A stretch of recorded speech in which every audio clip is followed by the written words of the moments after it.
Entre les menaces de l'Organisation mondiale de la santé et les mises en garde parisiennes, le breuvage malgache qui soigne pourtant le coronavirus, selon de nombreux témoignages, n'a pas été l'objet d'une attention particulière en Côte d'Ivoire et au Cameroun, où la contamination au Covid-19 a atteint un pic après avoir franchi la barre symbolique de 1000 cas la semaine dernière. Mais il ne fallait surtout pas s'attendre à autre chose à Abidjan et à Yaoundé, où la mesure française est la seule norme qui vaille dans ce pays, qui a du mal à sortir de l'esclavage sanitaire dans lequel il est engoncé. Une semaine après la découverte de Covid Organics, le breuvage malgache qui, selon Andry Rajoelina, le président du pays, soigne le coronavirus, les autorités ivoiriennes et camerounaises font comme si rien de nouveau n'était venu perturber l'avancée de la pandémie. À leur décharge, c'était déjà ainsi face à la polémique sur la chloroquine qui avait secoué la France et qui continue d'ailleurs d'opposer partisans et adversaires du professeur infectiologue Didier Raoult.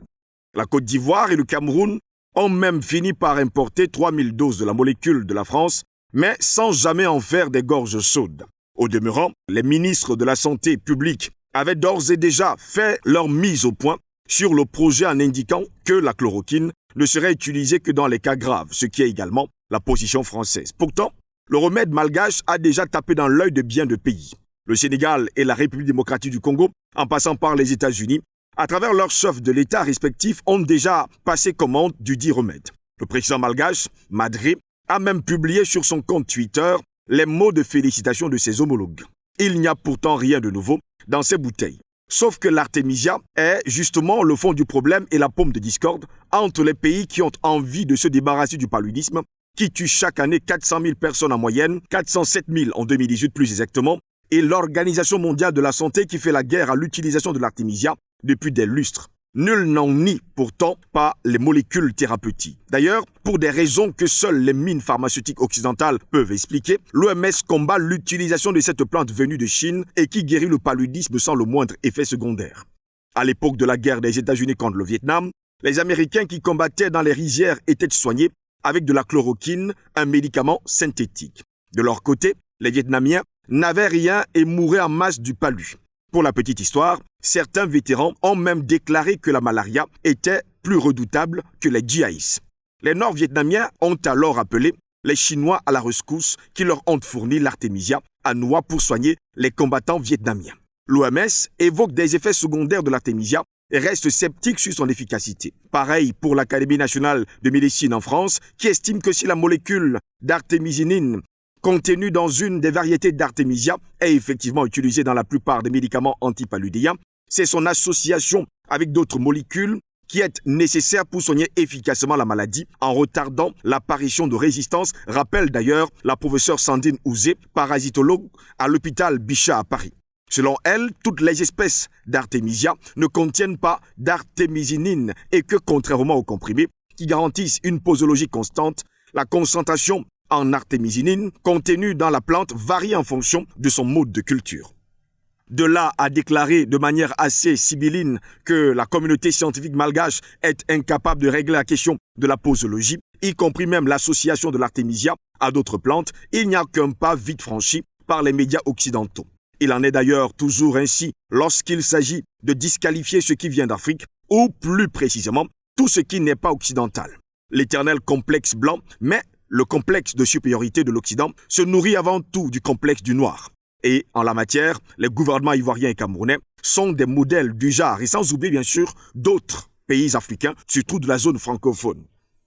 Car depuis l'expansion, on est à plus de 1150 cas confirmés de Covid-19 en Côte d'Ivoire et au Cameroun de la pandémie. Toutes les mesures prises par le gouvernement ont été des copies conformes de ce que le gouvernement français avait décidé dans son pays.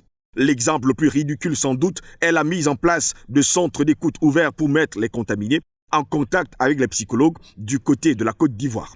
D'ailleurs, il a fallu que Paris généralise le port du masque pour que les capitales africaines l'imposent chez nous, que le masque soit disponible ou pas et que le transport en commun chez nous soit un frein à son application. D'ailleurs, les gouvernements de ces pays ont fixé la reprise de l'école au 17 mai ou au 1er juin, soit presque 1 ou 2 semaines après le début de la reprise en France. Ceux qui avaient écouté le discours d'Emmanuel Macron avaient d'ailleurs subodoré cette proximité des décisions à venir avant que le gouvernement ivoirien ne vienne confirmer cette tentation maladive à faire comme en France. En guise d'exemple ultime, le chef de l'État a fait appel à Marc Gentili, professeur de médecine de nationalité française et ancien président de la Croix-Rouge française, pour être son conseiller Covid-19. L'opposition ivoirienne avait pourtant pris soin de demander à Alassane Dramane Ouattara d'adapter la campagne de riposte à l'environnement local, ce que le Ghana et le Bénin avaient compris dès le départ. En pure perte, l'esclavage sanitaire, car cette crise sanitaire est surtout un révélateur d'autant plus imparable des disparités qu'elle montre à quel point les gouvernants ont toujours compté sur les établissements hexagonaux pour se soigner, pour ne pas envisager une politique sanitaire ambitieuse. Cochin, hôpital américain. Ces noms-là ont une résonance particulière dans nos pays puisque ce sont dans ces hôpitaux qu'Houphouët-Boigny et Alassane Dramane Ouattara, en particulier, se sont soignés. L'élite pouvant ainsi se soigner à grands frais dans les meilleurs hôpitaux, le gouvernement avait alors le droit de négliger les plateaux techniques des centres de soins du pays.